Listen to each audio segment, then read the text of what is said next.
So here we are, my friends. Trump is now president of the United States once again, and oh boy, has there been an absolute whirlwind of activity so far. At the time that I'm making this, which is on January 22nd, 2025, it has only been a couple of days, but I wanted to wait a short amount of time before it is that I made a video because I knew that with the amount of things that were set to happen, there is really no way that I could keep up with everything as it was happening immediately. And considering everything I'm about to cover, yeah, that absolutely is the case. The inauguration of Donald Trump as the 47th President of the United States took place on Monday, January 20th, 2025. Due to freezing temperatures and high winds, it was held inside the United States Capitol Rotunda in Washington, D.C. This was the 60th U.S. presidential inauguration, and the second inauguration of Trump as a U.S. president, marking the commencement of his second and final non consecutive term as U.S. president, and actually, when I say that, the second ever non consecutive re inauguration for a U.S. president after the second inauguration of Grover Cleveland back in 1893. So, yeah, this was a pretty historic moment here. Either way, as promised on the campaign trail, President Trump would begin his presidency with a flurry of executive action on day one.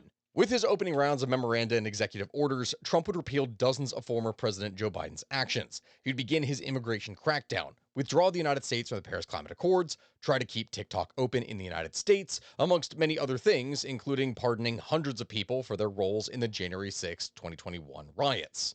And my friends, I will say this right now. When I go and describe all this, a presidential inauguration is traditionally something that is a kind of symbol of the traditions that bind Americans together. It is something that is typically unifying, or at least that is the way that it kind of used to be. In the modern day and age, things are typically far more divisive, especially within the last 20 years or so. Mainstream media coverage of the event on Monday provided many reminders of exactly that.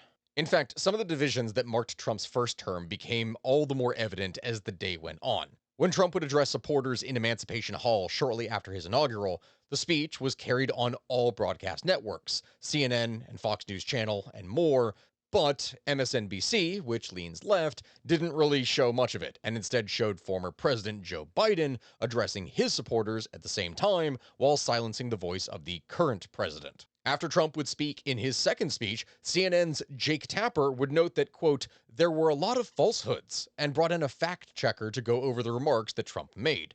He introduced correspondent Caitlin Collins to report from the event, quote, before they kick her out.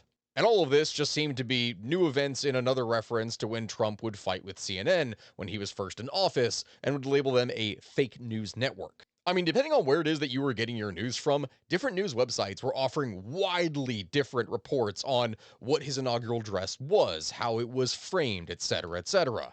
As the Daily Beast would say, Trump declares MAGA Fest destiny in crazy Saved by God rant.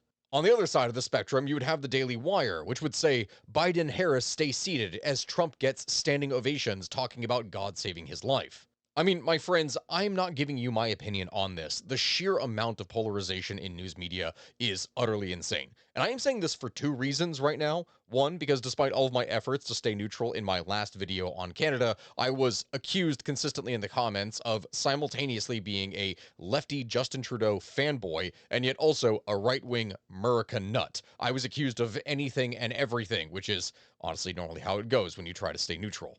That is unfortunately the state of the world in which we live today. The other reason is because it perfectly ties into one of my favorite sponsors of this channel, Ground News, which I'm going to be using, I have a feeling, quite a lot here for the next 4 years. Anyway, my friends, this Monday, President Trump began to make good on his promises from the campaign, taking on a slew of executive actions in order to walk back Biden-era policies and fulfill the promises that he would make over the past several months.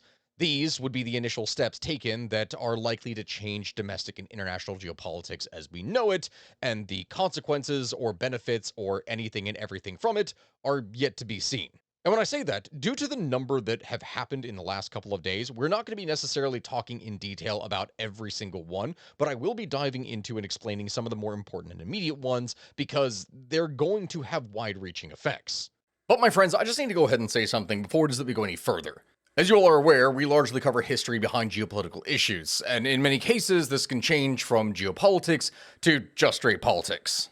Because of that, no matter what it is that I cover or how it is that I explain something, there are going to be accusations that my presentation is part of a larger political agenda. I've been called left-wing, right-wing, and everything in between, with a number of interesting labels being thrown in there.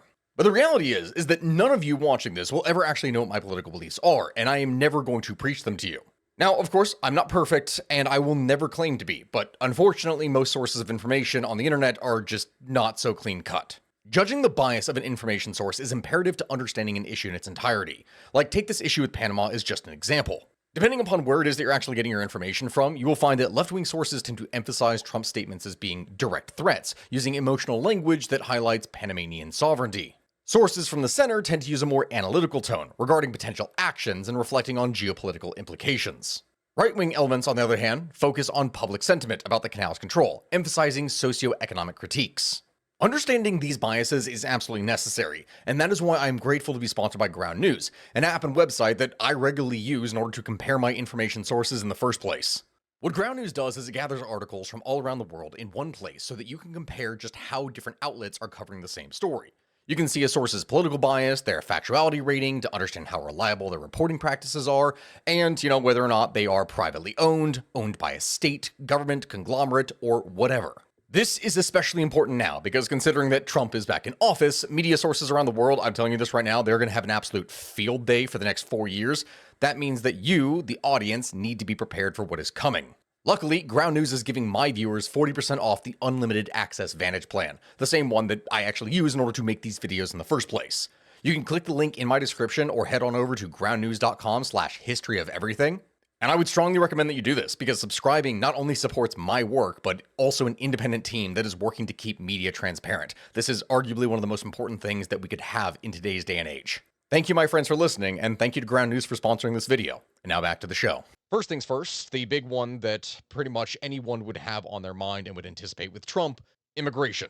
Hours after being sworn in as president for a second time, President Trump would sign executive orders declaring a national emergency on the US-Mexico border and calling for more barriers as part of an aggressive crackdown on undocumented immigrants.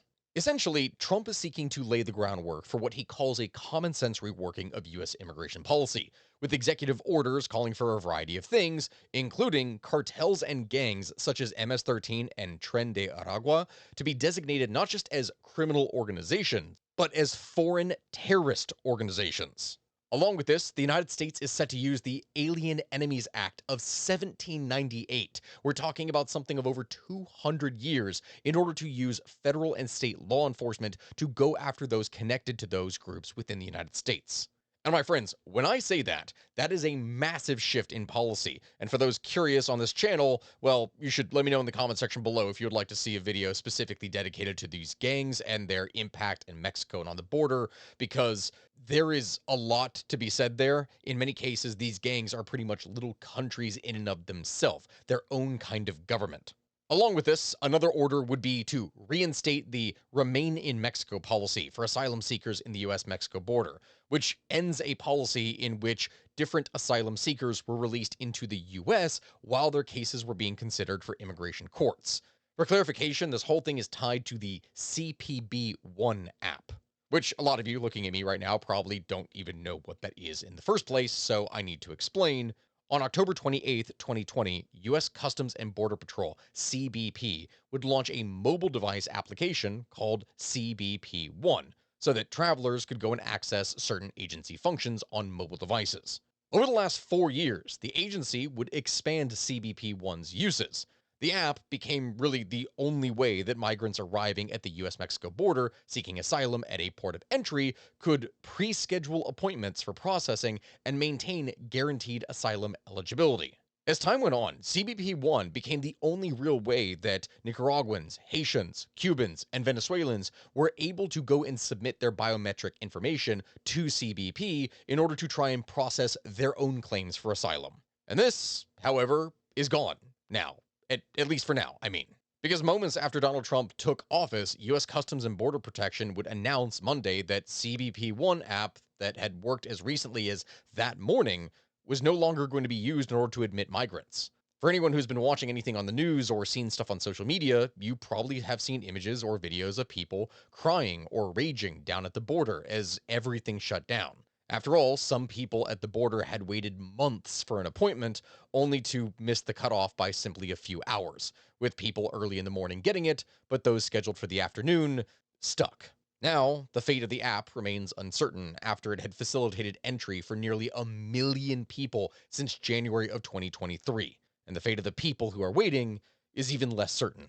And my friends, if that million number seems like a lot, well, yes, it is. But mind you, we are only talking about the arguable legal number here. Immigration within the United States has been a hot button issue for many years now, and as things south of the border destabilized, it really has only made things worse. Cracking down on illegal immigration has been Donald Trump's signature issue, with consistent criticism being leveled against the Biden administration for its weak handling of the border and allowing tens of millions of people to illegally enter the United States, depending upon the claims.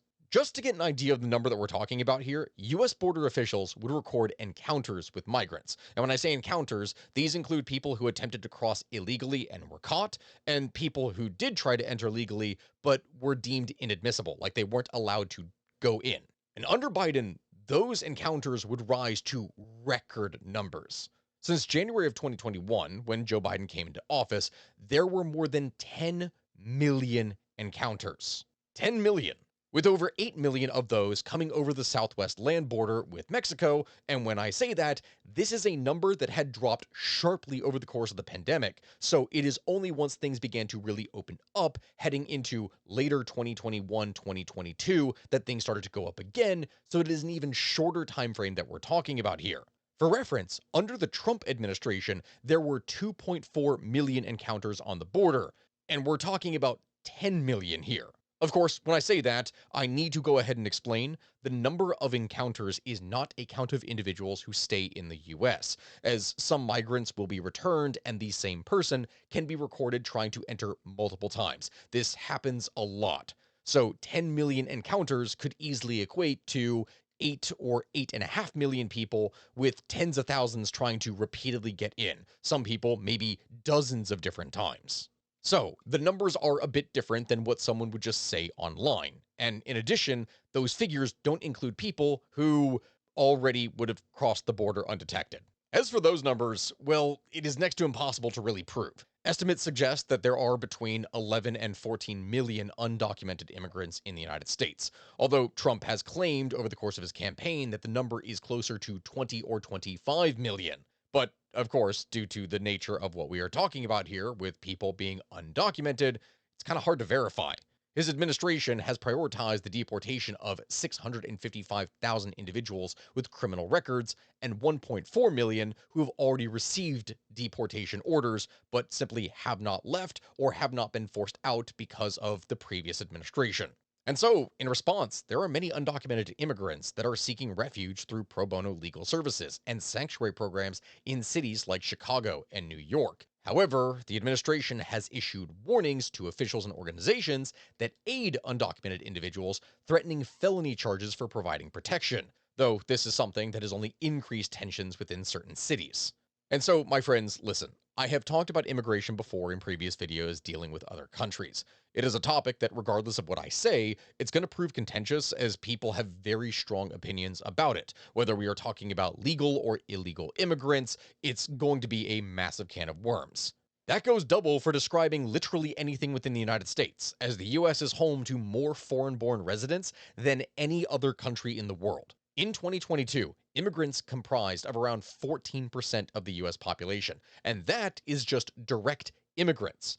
If you count their children as well, so second generation, that number jumps to 25 to 27% of the population, which is a huge number.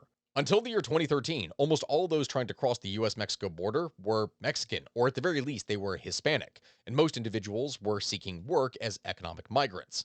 However, between 2013 and 2021, as things around the world kind of destabilized, most immigrants began to actually come from Asia for a time, particularly China and India, which is its own thing entirely right there. When I say that, as for the arguments for or against immigration, it is pretty much the same as we have already covered in multiple other videos. On the pro-immigration side, you have the argument that immigration fuels the economy. When immigrants enter the labor force, they increase the productive capacity of the economy, and they raise the GDP by virtue of providing more labor to produce more things, so GDP go up. In addition, immigrants grease the wheels of the labor market by flowing into industries and areas where there is a relative need for workers, where bottlenecks or shortages might otherwise dampen growth and slow things down. This sort of thing is seen where foreign specialists are recruited rather than having to wait potentially years for someone to be educated or trained enough in the case of a high skill. And in the case of low skill work, this may involve jobs that are not able to recruit the present population due to lower offered wages, or in general, the work may be seen as undesirable. There's a variety of different reasons, and this is why immigration has been seen as positive, especially in the case of replacing an aging population that is not able to sustain itself as Social Security is further weakened. But, of course, yes, there are downsides, naturally. Nothing is ever perfect. Immigration goes and lowers the wages of competing workers by increasing the available labor, while raising the return to capital and the wages of complementary workers. In other words, what happens is that the immigration surplus does not accrue equally to everyone. It doesn't provide equal benefits for everyone. It goes primarily to the owners of capital, which means that big business and landowners and investors are the ones that typically benefit the most. The average person does not benefit nearly as much, and in some cases can even be hurt. This, of course, becomes a bigger problem, especially in the short term, when demand on just about every good, from food to housing, increases because of the increase in population, thus driving up prices. It's basic supply and demand. For countries in Europe and North America, this has been a particular sore spot as construction has not kept up with population increases. Yet, in general, governments have not really been able to do much about it. Congress has failed for decades to agree on how to address the immigration challenge, leaving many policy questions either up to courts to determine legality or the executive branch in order to just do things and issue executive orders to make things happen. And that means that every single time a new administration comes into power, things are going to change, which, once again, that is exactly what is happening with President Trump now. Mind you, when I go and say this, the whole episode is not going to be on just immigration. There are way too many things that have been happening, but this is, of course, the biggest issue that immediately has to be presented. Arguably, one of the most interesting and controversial moves that was taken is that Trump is seeking to end birthright citizenship for those that are born to undocumented immigrants. To explain, as I'm sure that many people have seen exactly this in the news, birthright citizenship is a legal principle under which citizenship is automatically granted to individuals upon birth. And when I say that, there are two different forms of birthright citizenship. You have ancestry based citizenship and birthplace based citizenship. Birthplace based citizenship, which grants citizenship based on where it is that they were born, hence place of birth, this is formally referred to as jus soli, a Latin term meaning right of the soil. As it stands, jus soli is the predominant rule in the Americas. As for why that is the case, there are a variety of different reasons. In the past, European colonial powers, when things were still colonies, would pass laws that were rather lax towards immigration in an effort to try and entice people from the old world and displace native populations in the new world in order to secure control over it. As time went on and the colonies gradually began to break free of their European overlords, this is something that in turn gave rise to the concept of citizenship within these countries, which naturally, in order to grow, sought to bring in more people. Due to this, jus soli became more common in the Americas. But ironically enough, when I say that, outside of the Americas, jus soli is relatively rare. In fact, almost all states in Europe, Asia, Africa, and Oceania grant nationality at birth based not on jus soli, but rather the principle of jus sanguinis, which is the right of blood, in which nationality is inherited through parents rather than where you are born. Or, if not that, they do have jus soli, but it is a restricted variant, in which nationality by birthplace is automatic only for the children of certain immigrants. There is a degree of control that is levied upon it. As for the United States, in it, birthright citizenship is guaranteed by the 14th Amendment to the Constitution. Specifically, it states that, quote, all persons born or naturalized in the United States and subject to the jurisdiction thereof are citizens of the United States and of the state wherein they reside. This principle was actually confirmed by the 1898 Supreme Court case United States versus Wong Kim Ark, which clarified that children born in the United States to immigrant parents are citizens, regardless of their parents' immigration status. Actually, when I say that, I really should do a podcast episode on how that whole thing went down now that I mention it. But either way, you would think at this point, okay, that settles the issue, right? Trump's order can't happen. It's going to immediately be struck down.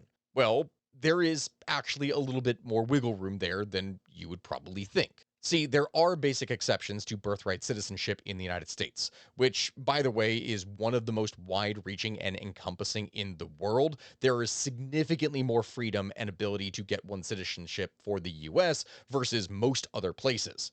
As an example, one of the restrictions is that it's not available to children of foreign diplomats, children who are born to soldiers that are considered enemy invaders during a hostile occupation of the US, or people born in American Samoa's unincorporated territories. There's a variety of different things that could be included, or when I say that, have people be excluded. As for what Trump's executive action would do then, well, that would end birthright citizenship for two additional groups of people born in the United States.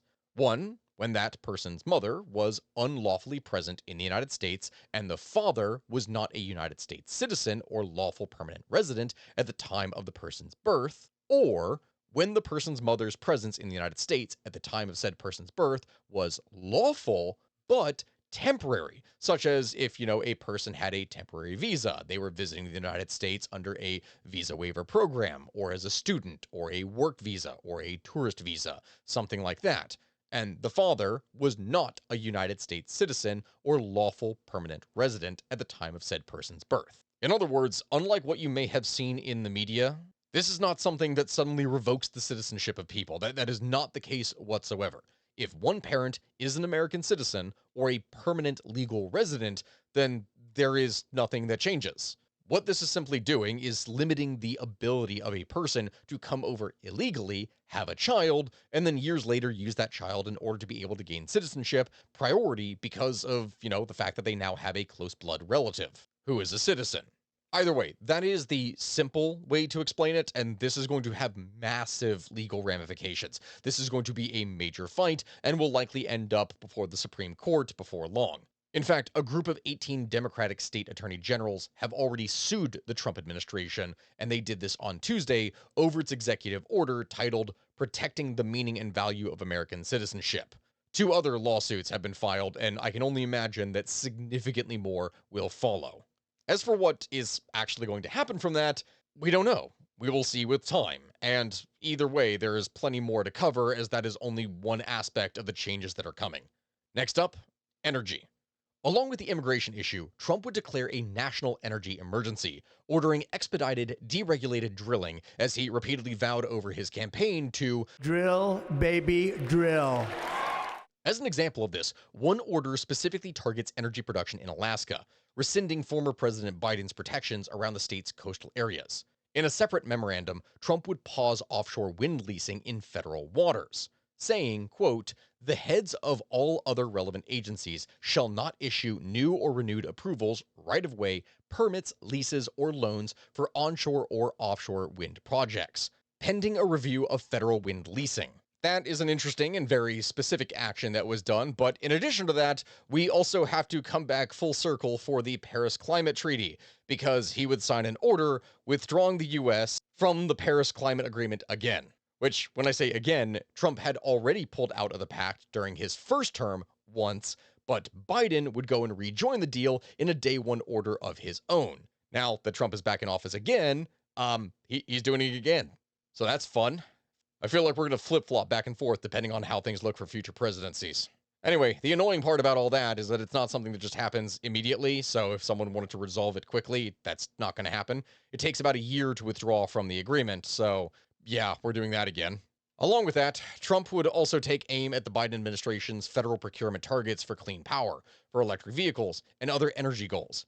He would direct the Energy Secretary to restart application reviews for liquefied natural gas export projects, which were paused by Biden over climate change concerns.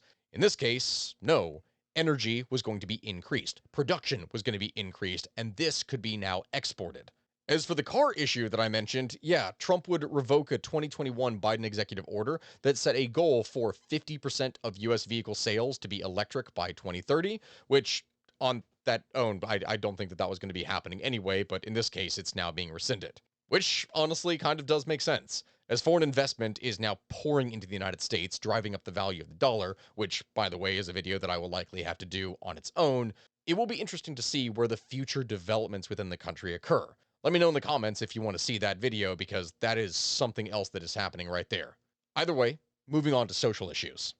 Along with everything that I have described, Trump established Monday that, quote, it is the policy of the United States to recognize two sexes, male and female, on official documents.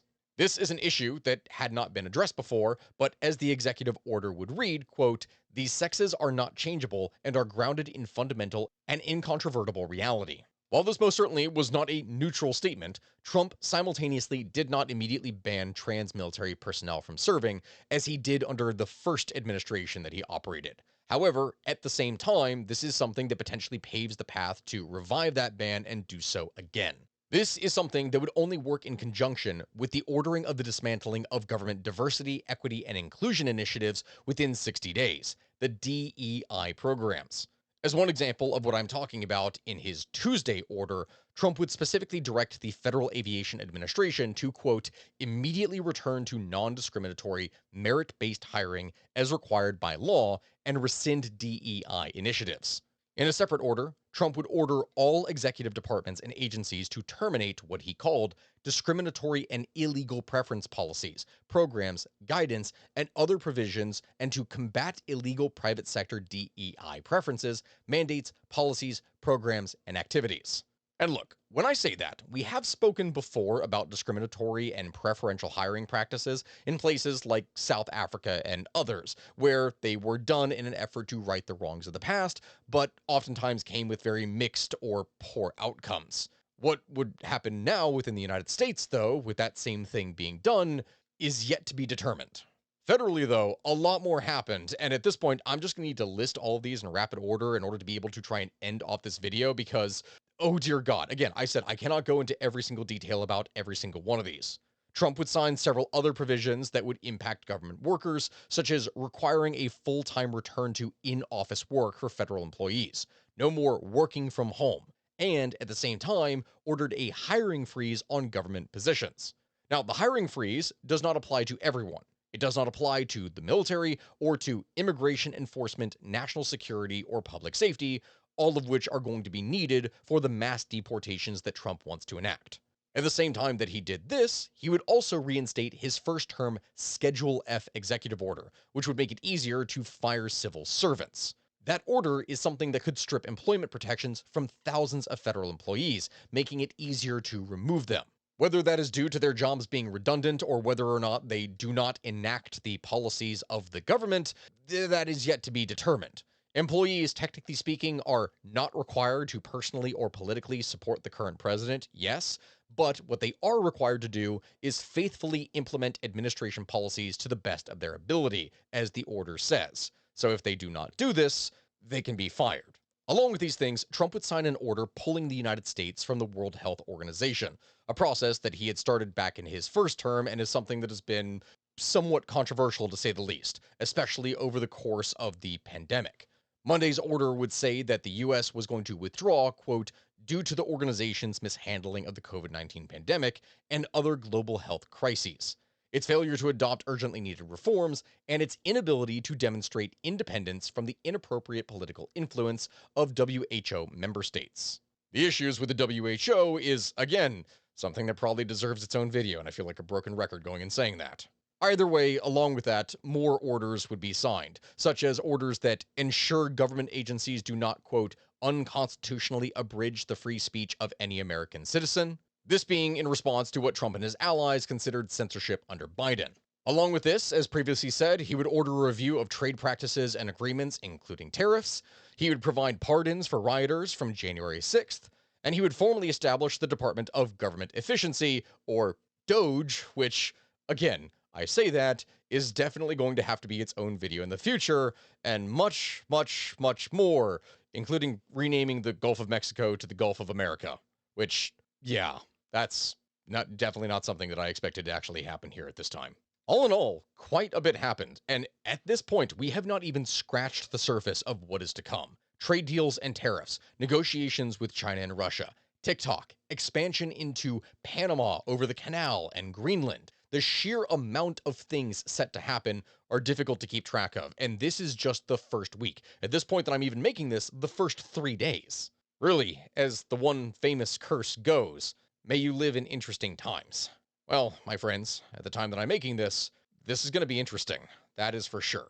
The next 4 years are going to be entertaining. Whether sadly, horribly, or hilariously, well, that is yet to be determined. With that, my friends, we're going to go ahead and end things here today. I understand that today's video was a little bit more surface level. We did not do nearly as much in terms of things for a deep dive, but considering the sheer amount of things that have happened over the past couple days, there is no way that I could do deep dives into all like 20-something different executive orders that were launched in the first couple days. There's simply too much.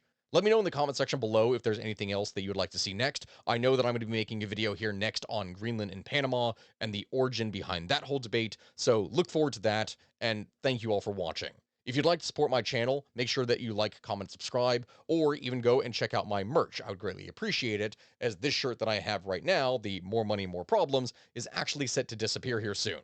At the time that I'm making this, it's going to go away here on Monday. In addition to that, the final thing that I will mention is that if you want to go on an adventure with me, I am actually leading a couple trips here this year. I still have a couple spots that are open for Mongolia. Either way, my friends, I will see you all next time. Thank you for watching, and have a good rest of your day. Goodbye, everyone.